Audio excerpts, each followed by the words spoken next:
Vamos lá, seja muito bem-vindo a mais uma live aqui no canal Ciência dos Dados. Meu nome é Eduardo Rocha. Simbora, vamos lá. Cientista de dados, a parada é o seguinte: a gente sabe que, como em toda a área, a gente escuta muitas coisas e eu tenho certeza que para quem está começando, a gente fica numa dúvida danada, né? Cara, nossa, eu ouvi falar isso, eu ouvi falar aquilo, e muitas vezes, cientista de dados, a gente às vezes até se deixa levar por muitas coisas que são mitos, ou acredita em coisas que não acredita em coisas que são verdades. E para que a gente possa entrar aqui num bate-papo bacana e você saber exatamente o que é verdade, o que é mentira nesse mundo aqui da ciência de dados, eu trouxe aqui uma pancada de mitos e verdades que é para a gente conversar aqui hoje, beleza? Vamos começar sem mais delongas. Nós vamos falar aqui sobre, inicialmente, alguns mitos, tá bom? Bora falar sobre mitos, por quê? Porque isso aqui que a gente vai falar pode trazer aí um pouco de luz, né? Principalmente quando você está começando aí, você pensa assim, nossa, será que isso é assim mesmo? Será que não é? Então eu procurei compilar aqui várias coisas que eu escuto e que eu falo assim, nossa, isso não é verdade não, isso aqui é mito. Nossa, isso aqui também não é verdade não. E compilei, assim, compilei muitas. Você vai ver que tem muitos mitos aqui, tem muitas verdades também, tá bom? Então vamos lá, cientista de dados, olha só esse mito aqui, cientista de dados. Para as empresas usarem ciência de dados em seus processos, ela precisa fazer grandes investimentos. Cientista de dados, houve uma época na qual esse mito aqui, ele não era um mito. Lá nos primórdios, quando tudo era mato, como eu gosto de falar, né? Quando tudo era mato, realmente as empresas que tinham ali um poder ali orçamentário um pouco melhor, eram empresas que não tinham problema de caixa, era empresa que tinha capital. Realmente, essa época foi uma época de ouro para elas. Né? Quem podia investir em conhecimento, em ferramentas e treinamentos ali de data science, de ciência de dados, realmente eram essas empresas que tinham caixa, que tinham capital. Eu costumo contar a minha história, né, lá dentro do sistema financeiro, dentro do Banco do Brasil, e lá nos primórdios mesmo, a gente via que o Banco do Brasil realmente fazia um investimento gigantesco, tanto para aquisição de ferramentas, para cuidar da infraestrutura dela, para fazer os próprios treinamentos lá dentro. Eram treinamentos caríssimos, as ferramentas eram muito caras, até hoje elas são muito caras. Se você for olhar um treinamento de uma ferramenta que não é open source, como o SAS, por exemplo, é um treinamento muito caro, ainda que seja ali treinamentos básicos, são treinamentos caros. A infraestrutura para você ter ali a utilização das ferramentas SAS, porque SAS ele é uma empresa, né? É uma empresa e essa empresa ela tem ali uma linguagem de programação própria, ela tem ferramentas de data science própria, e são ferramentas usadas por empresas do mundo todo, né? Top aí da Fortune, e você vê que realmente para investir e utilizar a ferramenta SaaS, realmente tem que ter um dispêndio muito grande. E quando a ciência de dados estava começando, eram essas ferramentas que tinham disponíveis. Só que com o advento aí desse mundo do open source, da comunidade colaborativa, essa parada foi mudando muito. Hoje nós temos aqui a programação Python, que ela é até antiga, ela é anterior a esse boom do Data Science, porém, ela ganhou um pouco mais de visibilidade depois do Data Science, exatamente pela facilidade com a qual a utilização do Python ela trouxe ali no dia a dia para você fazer atividades de ciência de dados, né? Então, o que acontece? O Python facilitou a vida demais. A vida tanto da galera que estava querendo aprender, porque o Python é código aberto, e assim também para as empresas que não tinham muita grana para fazer infraestrutura, né? As empresas começaram a visualizar que, opa, peraí, cara, eu consigo montar uma infraestrutura de Big Data todinha aqui, cara, com o Hadoop, e peraí, né? Calma aí. Eu teria que pagar alguns zilhões ali para fazer isso aqui, então peraí, deixa eu aprender essa parada aqui. E aí tudo foi ficando mais fácil. E por que que isso, Eduardo, foi para frente? Exatamente pelo fato dessa colaboração, né, pelo fato dos programadores compartilharem o seu conhecimento, de deixar os scripts abertos nas comunidades, tais como GitHub, e por aí vai. Isso facilita demais, né? Até hoje facilita muito a disseminação do conhecimento. Né? Então, se você procurar, você vai encontrar soluções que, inclusive, são deixadas lá pelos próprios detentores, né?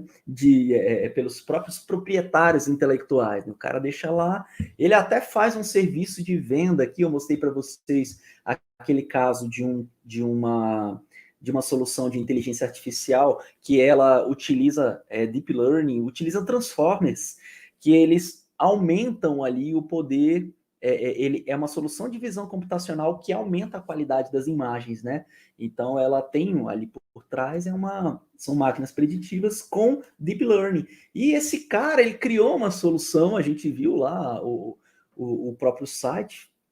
Essa solução, ela faz ali o seu trabalho, mas o código está lá no GitHub para quem quiser. Então, se o cara souber pegar aquela parada e fazer, né, um outro projeto utilizando aquela codificação, ele pode fazer isso também, né? Para você ver como tem espaço para todo mundo, né? E que há uma colaboração entre os pares ali da ciência de dados, né? Isso é muito bacana e eu acho que isso foi uma das grandes impulsionadoras. Então, cara, por que que isso aqui é mito, Eduardo? Por que que essa parada aqui é mito? Porque hoje em dia as empresas não precisam mais fazer esses investimentos vultuosos, nem em infraestrutura, nem em programação, nem em ferramental, quando ela está iniciando ali o seu trabalho e colocar a ciência de dados nos seus processos, tá bom? Então, esse é o primeiro mito. Bora para o segundo, olha que interessante. Esse já é para a galera que está assim, olha só, Eduardo, eu vou fazendo assim de forma intercalada, tá bom? Não vou seguir uma ordem cronológica lógica, não, tá bom? Eu vou sair chutando alguns mitos aqui para gente, colocando alguns mitos aqui para você. Então, agora a gente vai dar uma viagem lá dentro de Machine Learning, tá bom? Então, olha só, quando você utiliza algoritmos de Machine Learning, o melhor algoritmo sempre traz as melhores predições. Isso aqui também é mito, cientista de dados. Por que essa parada aqui é mito?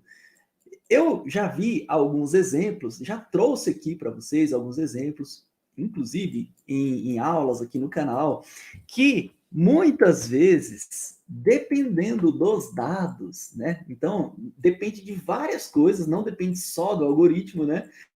Dependendo dos dados, a regressão logística trabalhou, que é uma beleza, e conseguiu ali trazer resultados de assertividade muito melhor do que XGBoost, melhor do que LightGBM, melhor do que o AdaBoost, Gradient Boost, sabe aqueles algoritmos mais ali recentes que utilizam ali tecnologias mais recentes. Mesmo assim, esses algoritmos não tiveram resultados melhores do que a nossa regressão logística, que é talvez aí um dos primeiros algoritmos aí de machine learning utilizado aí, né? Ganhamos de presente aí da estatística, né? E aqui, cara, a gente viu, e eu tenho alguns casos específicos aqui, se você procurar no canal, você vai ver que realmente a regressão logística, ela traz, ou algumas regressões, depende de várias coisas, tá, cientista de dados? Dados, talvez seja o principal aqui. Dependendo dos dados, você não tem como fazer milagre com o algoritmo. Né? Tudo depende dos dados. Depende do pré-processamento que você faz, dependendo da forma como você entrega os dados ali para o algoritmo, você vai conseguir resultados melhores. Mas você não pode dizer que o melhor algoritmo sempre vai trazer as melhores predições. Tá bom, cientista de dados? Isso é um mito, beleza? Vamos para o terceiro mito, e esse aqui talvez seja o que eu mais gosto de falar, né? Que é assim, é porque eu senti isso na pele, tá bom? Eu achava que para ser cientista de dados, eu precisava ou ter ali a minha graduação em estatística, quando eu estava começando, né? Lá, estatística. Não, eu precisava ter graduação em ciência da computação. Ah, não, eu precisava ser um matemático, e por aí vai.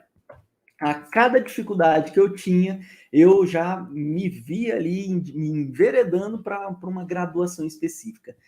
E uma das coisas que a gente também acha ali, principalmente quando a gente olha ali alguns conceitos, né, bem técnicos, você fala, cara, isso aqui é só para PhD essa parada. E isso aqui também é um mito, cientista de dados. Ciência de dados não é apenas para PhDs, né? Cientista de dados, a gente vê aí vários cientistas de dados, inclusive esse aqui que vos fala, eu sou um mero economista com várias especializações em finanças. Né? As minhas especializações são em finanças. E como que você aprendeu ciência de dados, Eduardo? Foi no dia a dia, no campo de batalha, trabalhando com isso e estudando bastante também. Por quê? Porque eu decidi aprender essa parada porque eu era apaixonado por isso aqui. E aí eu comecei, cada vez que eu aprendia, eu gostava mais, trabalhava mais e fui sempre me enveredando para isso aqui. Mas eu não fiz nenhum PhD, nenhum doutorado, nenhum mestrado, especificamente em ciência de dados, tá bom, cientista de dados? Então, isso aqui é um mito. Se a gente precisar só de um exemplo para dizer que uma parada ela não é verdadeira, tá aqui, eu estou aqui e não sou PhD em ciência de dados, tá bom, cientista de dados? Mais um mito que a gente derruba. Próximo mito.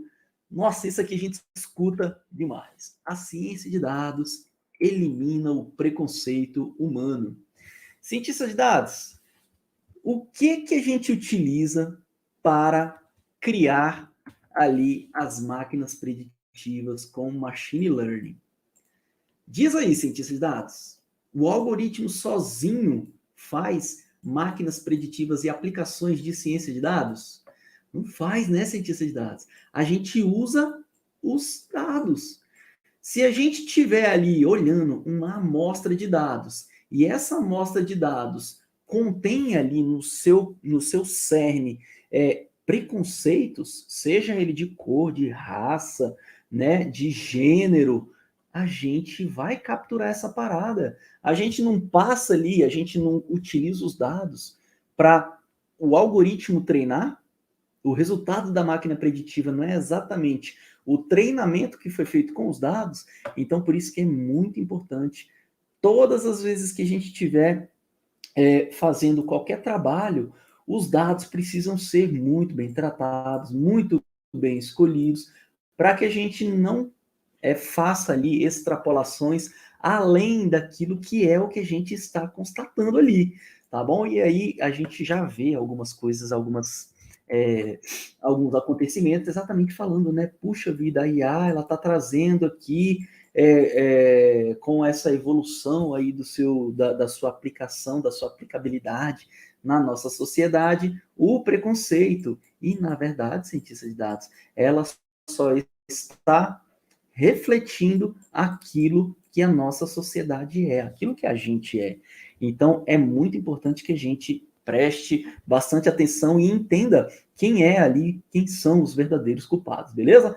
De todos os culpados, o que não é a ciência de dados, é a IA, são as máquinas preditivas. O nosso preconceito é que é o verdadeiro culpado. Então, mais um mito, cientista de dados. Os algoritmos, a IA, a ciência de dados, não elimina o preconceito humano porque ela não tem esse poder. As máquinas preditivas são construídas com os dados que nós mesmos produzimos. Tudo bem? Vamos para o quinto mito? Olha que interessante essa aqui. Ciência de dados é somente machine learning aplicada. Olha só, é verdade isso aqui, cientista de dados? Você que já está aqui nessa jornada sabe que não é bem assim.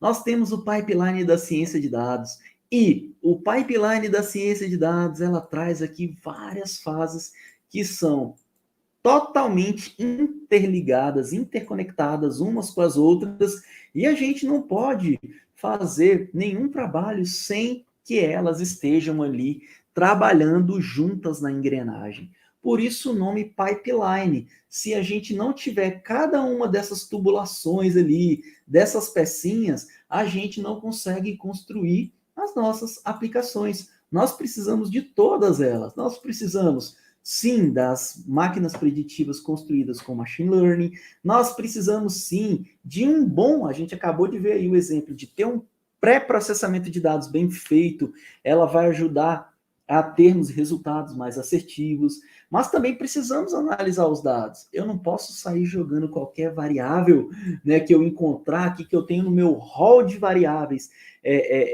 a ser explorada aqui. Eu não posso simplesmente pegar ela e colocar no meio das variáveis com outra, como outra variável qualquer para fazer uma predição sem escolher com um certo rigor, com certa plausibilidade. Então a gente precisa muito estar focado em que o pipeline, por completo, ele tem ali a sua evidência. Todo o pipeline tem a sua importância. Olha o primeiro, então. O primeiro, você interpretar um bom problema de negócio, né? Interpretar da melhor forma, corretamente, o problema de negócio. Se você não faz isso, você já parte ali para o erro, né? O que você vai fazer aqui é simplesmente uma abstração que não é correta, né? Porque você está interpretando o problema errado. Como é que você vai construir uma solução correta, não é mesmo, cientista de dados? Então, isso aqui é um mito. Machine learning sozinho, machine learning aplicada, algoritmo sozinho, não significa a ciência de dados em si. A ciência de dados ela é construída com muito mais do que isso, tá bom? Outro mito, cientista de dados: a tecnologia é a parte mais difícil. E a gente tem, né, essa tendência em achar que, cara, a parte mais difícil é compreender ali a tecnologia, é compreender ali a matemática da parada. Mas, na verdade, isso não é a parte mais difícil. A parte mais difícil é a parte que a gente coloca a mão, cientista de dados. Quando a gente não faz uma boa interpretação do negócio, a gente não tem tecnologia no mundo que vai resolver, né? Já o contrário não, né? Se você tem ali um bom interpretamento do problema de negócio, ainda que a tecnologia não seja lá essas coisas, a gente vai conseguir fazer algumas generalizações, né? Então, de longe, isso aqui também é mais um mito. A tecnologia não é a parte mais complicada, a mais difícil, e sim é o nosso entendimento daquilo que a gente pode resolver. Mais uma vez, a gente trazendo aqui a importância de você ter o domínio, ter o conhecimento do problema de negócio. Imagina aí, você senta com a equipe ali de negócio para resolver um problema específico e se você não compreende ali exatamente qual é o problema, você não vai trazer variáveis que são realmente importantes, você não vai conseguir fazer boas aproximações porque você não sabe qual é o resultado que você tem como um bom resultado, né? Às vezes você vai estar lá achando que o resultado é bom, mas, cara, o resultado é bom para resolver outra coisa, não o problema de negócio que foi pré-estabelecido e que é realmente o problema de negócio a ser resolvido. Beleza? Mais um mito: a tecnologia não é a parte mais difícil. Outro mito: para ser um cientista de dados, você precisa de um diploma técnico específico. Cientista de dados. Hoje pode até existir graduação, especialização, doutorado, mestrado em ciência de dados, mas a gente está vivendo numa época na qual o que é mais importante é o conhecimento que você tem para resolver os problemas das empresas. Isso é fato.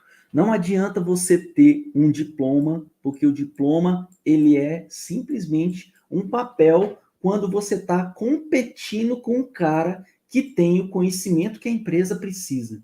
Então, se você está do lado de um cara que tem lá o diploma da Harvard, mas o cara não se enquadrou nas necessidades da empresa aqui, e sim o outro que está aqui desse lado compreendeu muito bem qual é a necessidade da empresa e demonstrou ter os conhecimentos necessários, independente do diploma, esse cara aqui é o que vai ser escolhido e o cientista de Harvard vai ser preterido.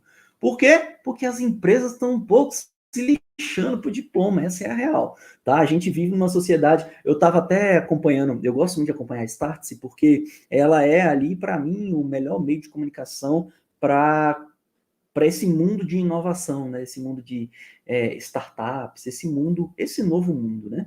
Que é o novo normal que a gente vive hoje em dia. E lá, eles têm uma foto no Instagram que ele fala bem assim, né? O MBA, 2 anos de MBA, nem de graça. É claro que aqui tem um sarcasmo, né? Tem um sarcasmo aqui, e eles estão fazendo ali aquela provocação ali com as universidades, mas a real é que essa provocação, que inclusive eu também gosto de fazer aqui, é claro que é na brincadeira, porque a gente compreende a importância, sim, do meio formal educacional ainda, mas é provocação por quê? Porque a gente sabe o que está acontecendo nesses meios acadêmicos formais. A gente vê que há um descasamento muito grande entre a teoria e a prática, que não estão ajudando as empresas a encontrar profissionais de qualidade para resolver os seus problemas, né? E se o cara está lá dentro da universidade para aprender exatamente a conhecer e ter todo o arcabouço teórico para criar ali uma solução prática, de nada adianta. Faz sentido ou não faz, cientista de dados? As empresas estão ali com problemas. Aí o acadêmico vai para a universidade para resolver esses problemas, né? Aí ele vai lá, descobre lá as paradas, só que ele não põe em prática. E aí o que acontece? Fica totalmente descasado. O mundo de você aprender por aprender fica de um lado, e o outro mundo que precisa de resolver os seus problemas tá ali, né? Totalmente apartado. Então, quando eu falo que não requer necessidade dos diplomas, é exatamente isso, porque a empresa ela está precisando de pessoas que tenham know-how para resolver os problemas dela. E quando eu faço aqui o meu treinamento e eu mostro para os meus alunos onde eles devem focar e como eles devem resolver os problemas das empresas, é óbvio, eles ficam anos-luz de distância de quem está só aprendendo teoria. Por quê? As empresas não estão querendo, né, quem resolve os problemas, não é mesmo? Então, é exatamente nisso que a gente fala. Não precisa cientista de dados, para você ser cientista de dados de verdade, né, aquele cara que vai trabalhar com os dados, manipular os dados, criar máquinas preditivas, com algoritmos de machine learning, que vai implementar, criar sistemas para resolver o problema das empresas, ele não precisa de diploma específico, porque ele tem um know-how técnico, que é o know-how que vai resolver o problema das empresas. Tranquilo? Mais um mito que a gente acaba de derrubar. Outra coisa, ciência de dados eliminará empregos. Cara, isso aqui a gente escuta muito, mas assim, é entrar num campo de batalha tão desnecessário, né? O que a gente tem de mais importante aqui na ciência de dados hoje? Não é exatamente o fato dela trazer simplicidade para várias coisas nas nossas vidas?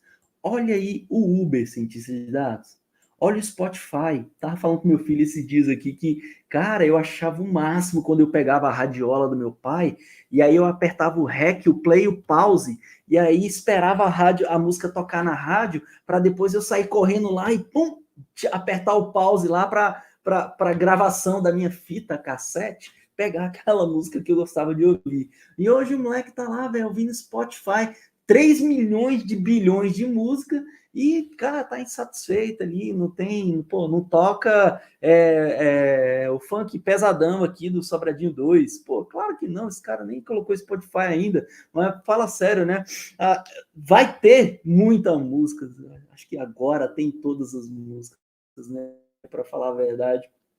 E isso é o mundo mudou muito, né? Olha só, o Uber totalmente transformado, Spotify transformou aí o mundo da música, Netflix transformou o mundo do streaming, a gente olha as aplicações bancárias, cara, o WhatsApp, Facebook, Instagram, essas empresas, elas realmente trouxeram muitos benefícios para a sociedade e, é claro, a loja que vendia fita cassete, ela teve que se reciclar, né? A Kodak, ela teria que ter parado de vender filme, né? Para não falir, ela teria que ter parado de vender filme de fotografia. Ela tinha que vender lá foto digital lá, ou partir para o ramo dos smartphones, né? Enfim, olha o que aconteceu. O cara que trabalhava lá na Kodak, ele realmente teve que ir para outro lugar. Mas olha o tanto de emprego que nos surgiu decorrente aí do avanço da tecnologia por meio da ciência de dados, inteligência artificial e machine learning. Então, hoje, quando a gente para pensar, a gente vê sim algumas coisas desaparecendo, alguns trabalhos que são inúteis. Eu conversava muitas vezes com alguns colegas e a gente olhava assim e falava assim, cara, esse negócio aqui vai eliminar emprego pra caramba. E, na real, ele estava acabando com trabalhos que são totalmente desnecessários. E o que a gente viu acontecendo era pessoas que estavam alocadas em trabalhos totalmente repetitivos, elas precisaram se reencaixar na empresa, na instituição, para que elas pudessem agregar de uma outra forma. Senão, sim, aí sim ela ia ficar para escanteio. Se ela não mostrar que ela tem know-how para evoluir junto com a tecnologia, que ela tem vontade de crescer e aprender coisas novas, sim, ela vai ficar que nem a Kodak. Mas ela perdeu o emprego por culpa da ciência de dados? É claro que não, né? A gente vive num mundo em constante evolução e a gente precisa se aproveitar disso, tudo bem? Então, cara, isso aqui é um dilema, mas, cara, isso é um mito. A ciência de dados não elimina empregos, beleza? Vamos embora? Um outro mito, olha que interessante. Algoritmos não falham, cara, algoritmo tá lá, tá desenhado, foi provado que são fórmulas provadas aí no dia a dia e não falham. Nossa, que são fórmulas provadas no dia a dia, né? Que passou por uma base de teste muito grande antes de entrar no mercado. Isso, check, ok, todo mundo compreende e ratifica porque estão utilizando. Agora, dizer que algoritmos não falham também é outro mito, né, cientista de dados? Algoritmo, ele foi desenvolvido ali por nós, seres humanos, e dependendo da forma como você usa, ele vai falhar sim, né? Ele vai falhar. E ele vai falhar só porque ele está errado, Eduardo? Não, ele pode falhar porque ele está errado e descobrirem depois, né? Que é normal também, mas a forma como ele foi usado, ele apresentou falhas, né? A gente poderia até falar, né, que a falha foi de quem está fazendo, né? A falha foi de quem usou ele para o que não deveria, né? Mas falha cientista de dados. Então isso aqui é um mito. A gente não pode tomar isso com verdade, ainda que a gente tenha somente uma prova, que é a prova que exatamente mata aquela certeza, né? Se a gente pode dizer que um existe aqui que falhou, então a gente não pode dizer que nenhum falha. Tudo bem? Bora para frente. Construir aplicações de ciência de dados requerem muito tempo. Depende, né, cientista de dados? Eu posso falar que isso é sempre verdadeiro? Claro que não, né? Olha só, dependendo da aplicação que você tem, a gente já tem aí alguns frameworks que facilitam tanto a vida da gente, né? Muitas vezes a gente constrói uma aplicação de ciência de dados assim, ó, no pulo. Por quê? Cara, você tem os dados já ali mais ou menos já organizados, né? Você já tem ali uma empresa que se organiza muito bem ali na captura ali e no tratamento dos dados. Então, na hora que o cara for utilizar ali esses dados para construir uma máquina preditiva, ele não vai ter mais tanto trabalho. A gente não fala sempre que de 70% a 80% do trabalho é fazendo ali o processamento dos dados e análise desses dados. Então, se a gente já pega a parada ali já mais ou menos limpinha, bem organizadinha, cara, isso aqui é dado demais, cara. E eu não falo isso à toa, não. Eu conversava com um colega meu do banco, antes de sair, e ele era gerente lá da área que fazia a validação das máquinas preditivas. E ele falava assim, cara, quando a gente vai num lugar assim, às vezes a gente até assusta, porque os caras estão fazendo 100 máquina preditiva por dia, véio. Como é que a gente acompanha aí o processo de validação dessa parada, né? Eu vou lá, 100 por dia os caras estão fazendo, mas isso é por quê? Porque, cara, os dados já foram muito bem organizados, as variáveis que estão lá, elas já são muito bem tratadas, própria para você ir fazendo alterações ali em real time. Então, é óbvio, vai fazer muito mesmo, né? O que a gente tem que olhar é a forma como foi implementado e automatizado esse negócio. Mas pode construir, Eduardo, coisas rápidas, né, aplicações de ciência de dados rápida, não é uma parada que vai requerer muito tempo, não. Não, cientista de dados, você pode fazer coisas bem rápidas, ainda mais com a tecnologia que a gente tem hoje. Então, isso aqui é um mito, beleza? Bora para frente? Somente conhecimento técnico te faz um cientista de dados. É verdade isso, cientista de dados? Claro que não, né? A gente não tinha lá as soft skills, né? As skills que o cientista de dados precisa ter ali para ele ter ali o jogo de cintura para descobrir ali, fazer perguntas poderosas, principalmente ali para a área técnica, né? Para ele buscar a quantidade de variáveis, uma variável de qualidade ali que vai realmente construir uma máquina preditiva mais precisa. Então, esse cara aqui, ele acabou de usar uma técnica ali, um soft skill, que pouco tinha a ver com o conhecimento de machine learning que ele tinha, né? A gente até conversou sobre isso durante essa jornada, essa semana de aquecimento, que a gente falava que o cientista de dados, ele estava a uma variável de construir uma máquina preditiva mais assertiva do que o melhor dos modelos, né? Por quê? Porque se ele tiver um bom relacionamento e conseguir fazer perguntas ali que realmente direcione ali a resolver o seu problema de negócio, cara, ele pode trazer uma variável que ela realmente vai fazer a diferença, tá bom? Então, só o conhecimento técnico te faz cientista de dados? Claro que não, né, cientista de dados, mas um mito.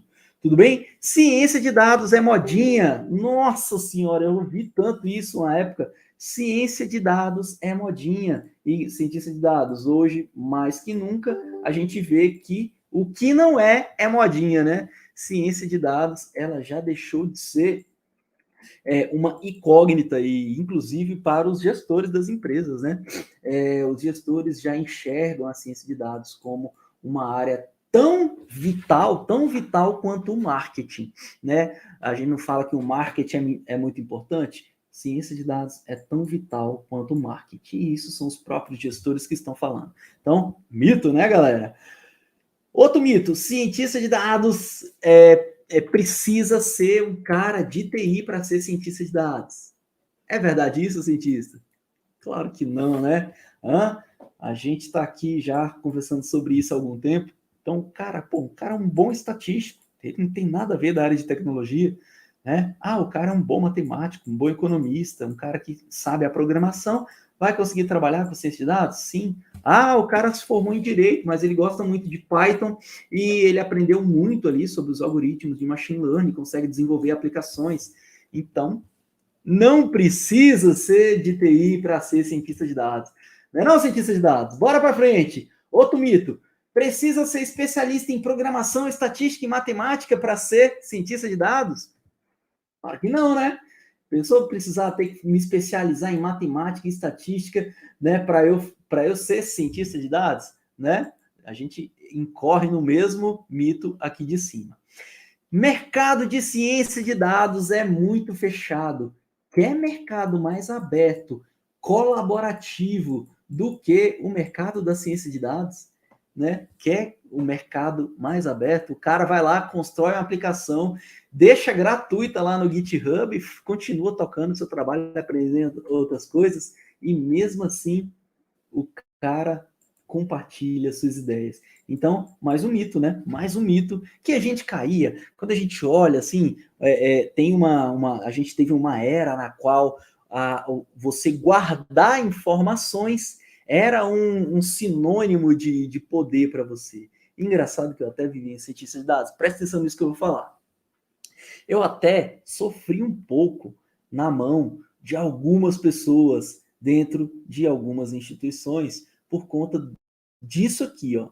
Algumas pessoas que travavam ali o conhecimento simplesmente porque, sei lá, hoje eu fico imaginando que eu acho que essa pessoa ela era tão insegura que se ela compartilhasse o que ela sabia, ela ia ser deixada para escanteio, saca? Porque eu não consigo na minha cabeça pensar que o cara ele não compartilhar uma informação seria simplesmente porque ele acha que isso é que vai fazer ele crescer.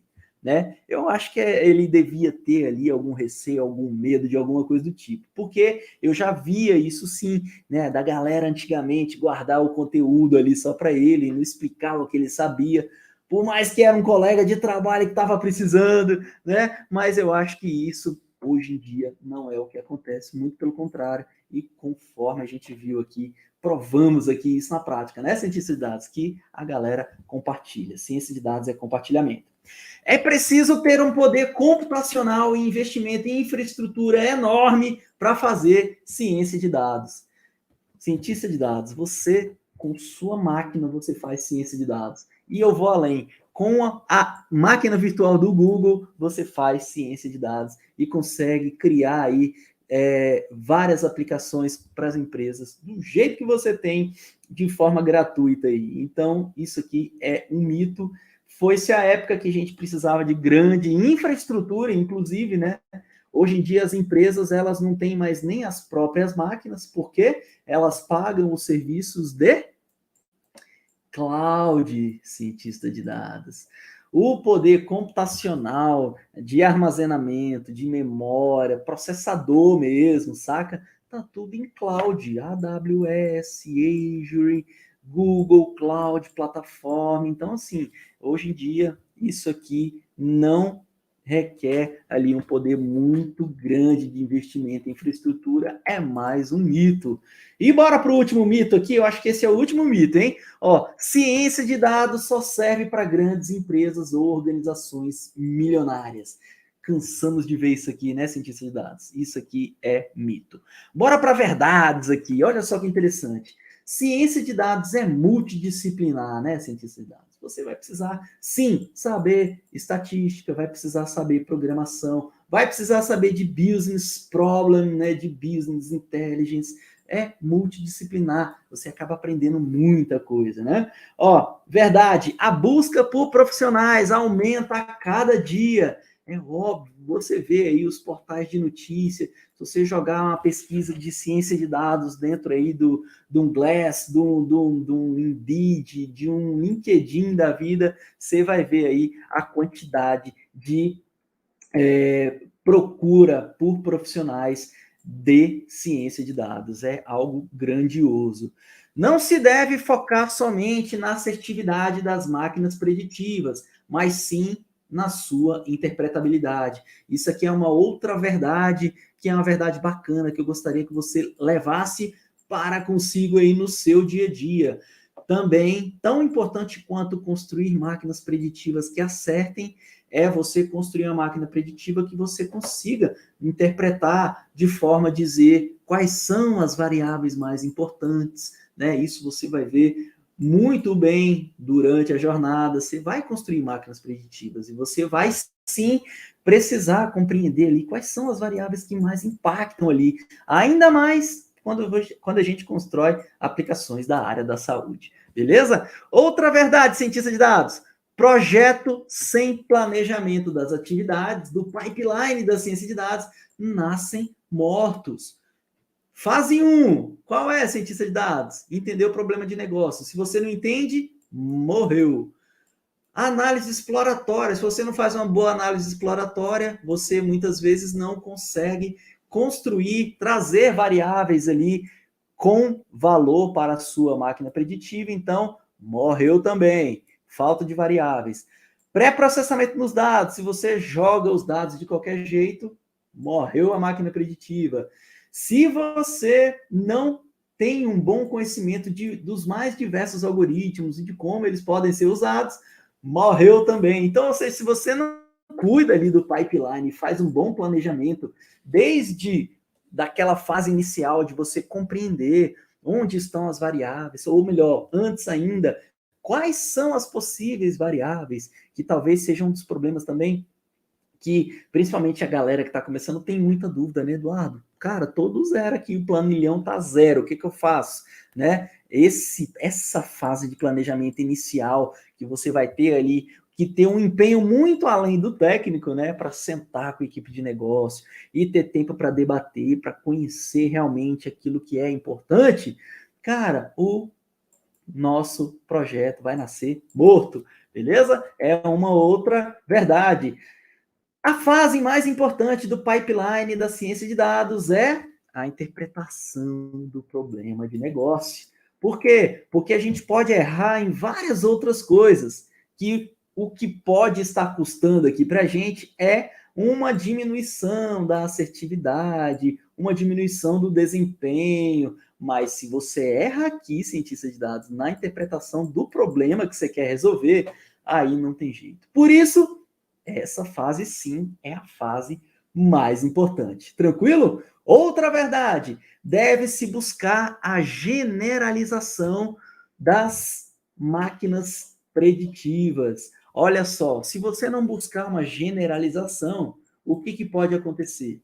Você cria uma máquina preditiva e aí você quer que ela seja 100% assertiva.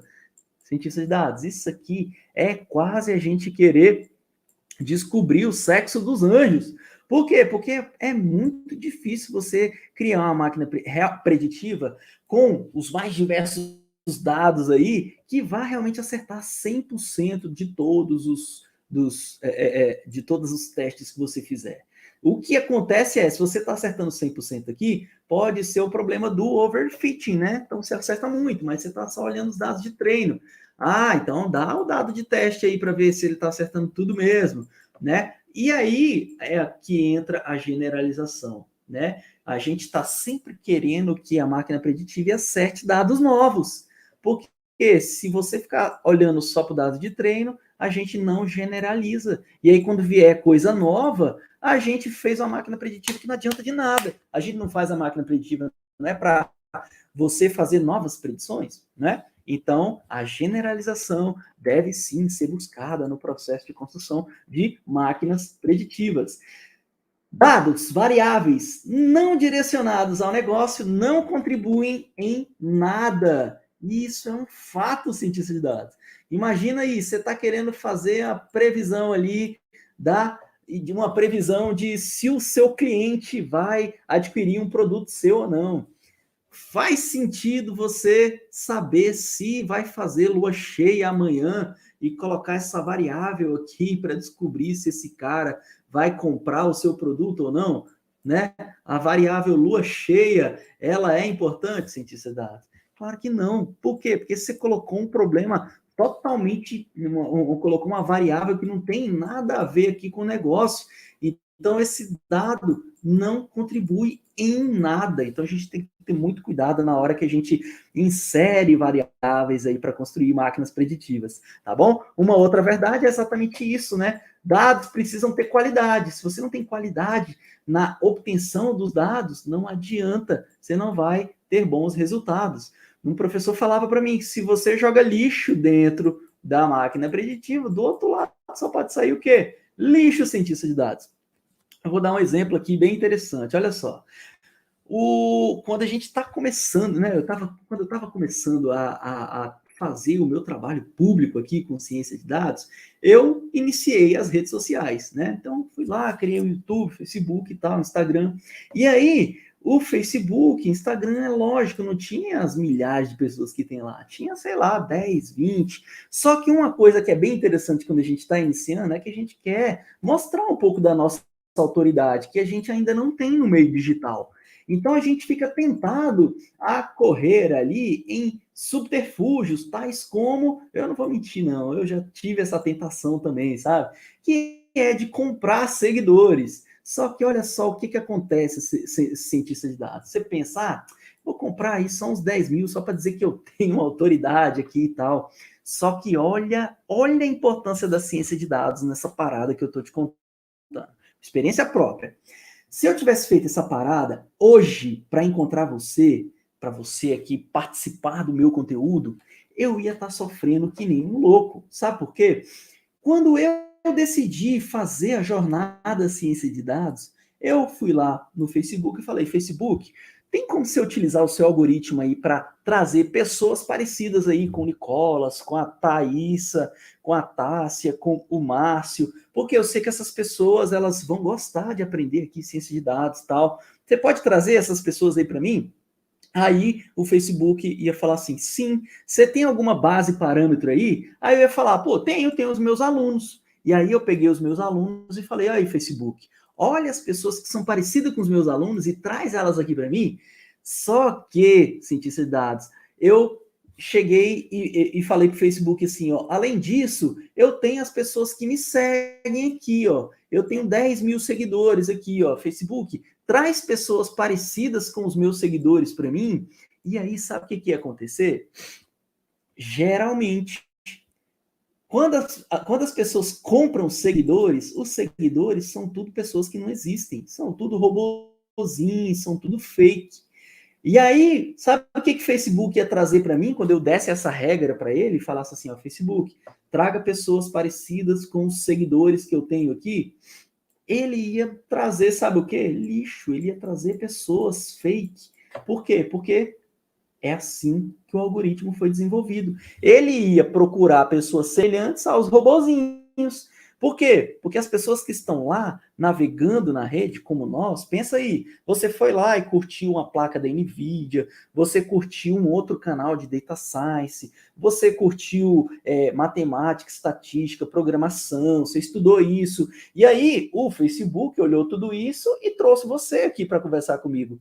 Agora, como é que seria se o Facebook tivesse olhado para a minha lista aqui de seguidores e eu tivesse comprado os seguidores, os robozinhos? Você não ia estar aqui conversando comigo agora. Então, dados precisam ter qualidade até nos algoritmos do Facebook, cientista de dados. Sim, se você não tem os dados de origem, bons dados de origem, você sim está fadado a coloca lixo do lado, joga no algoritmo mais caro do mundo e vai sair lixo do outro lado também. Beleza, cientista de dados? E para a gente finalizar, Machine Learning não é mágica, cientista de dados. Machine Learning é a utilização de matemática, programação e estatística, conhecimento do negócio, tudo que há de mais novo aí, a inteligência artificial, para resolver problemas de negócio, problemas da nossa sociedade. Machine Learning não é mágica, coisa nenhuma, tá bom? Outra coisa, cientista de dados precisa tomar decisões técnicas e estratégias. Lembra que eu falei para você que a última seria a mais contraintuitiva? Olha só, cientista de dados precisa sim tomar decisões técnicas e estratégicas. O cientista de dados vai ser aquele cara que, na hora que ele está ali construindo a sua máquina preditiva, na hora que ele está avaliando a sua máquina preditiva, ele tem total liberdade para escolher algumas variáveis que vão trazer os melhores resultados. Ele não está indo lá e fazer perguntas para o presidente da empresa, né? Imagina se o cientista de dados tivesse que ter ali, pedir a benção para o presidente da empresa para utilizar uma variável aqui, porque senão o resultado não ia dar bom. Ah, e o presidente ia falar, não, mas essa variável aqui foi feita pela equipe tal, então a gente não pode deixar de utilizar ela. Acabou com o modelo, acabou com a máquina preditiva. Então, o cientista de dados, sim, precisa tomar decisões estratégicas também, de, muitas vezes, tomar cuidado com as variáveis que estão entrando, sim, senhor, tá bom? Por mais que, às vezes, algumas variáveis vão ser importantes para determinado segmento de negócio dentro da empresa. Eduardo, me diz como é que você sabe disso, Eduardo? porque eu já vivenciei algo parecido, cientista de dados. Existiam casos em que eu falava que tais variáveis não fazia muito sentido e que a gente via um viés de utilização por conta de determinadas áreas. E isso é uma parada que deixa ali o modelo fragilizado, a máquina preditiva fragilizada. E isso é uma parada muito importante, tá bom? Trago aqui uma experiência que eu gostaria que vocês levassem aí para que vocês nunca deixem isso acontecer. Beleza? É contraintuitivo, é estratégico, a gente acha que é só decisão técnica, mas o cientista de dados, sim, vai precisar tomar decisões grandiosas e que isso aqui vai trazer ali um impacto gigantesco, muitas vezes gigantesco, tanto no resultado quanto na performance de uma máquina preditiva que deveria ter todo tipo de viés, poderia ter, menos um viés ali estratégico, de viés de perfil, viés de preconceitos, tá bom? Beleza, cientista de dados? Cara, que massa! Olha o tanto de mito e de verdade que a gente conversou aqui. Diz aí, a gente falou dezenas de mitos e uma dezena de verdades aqui que eu procurei, eu peneirei quais seriam as verdades que eu mais acharia, né, que eu mais acho que poderiam contribuir aqui na sua jornada, experiência própria do campo de batalha. Beleza, cientista de dados? Cientista de dados, muito obrigado, um beijo. Um abraço, até. Valeu, cientista de dados. Até mais. Tchau, tchau.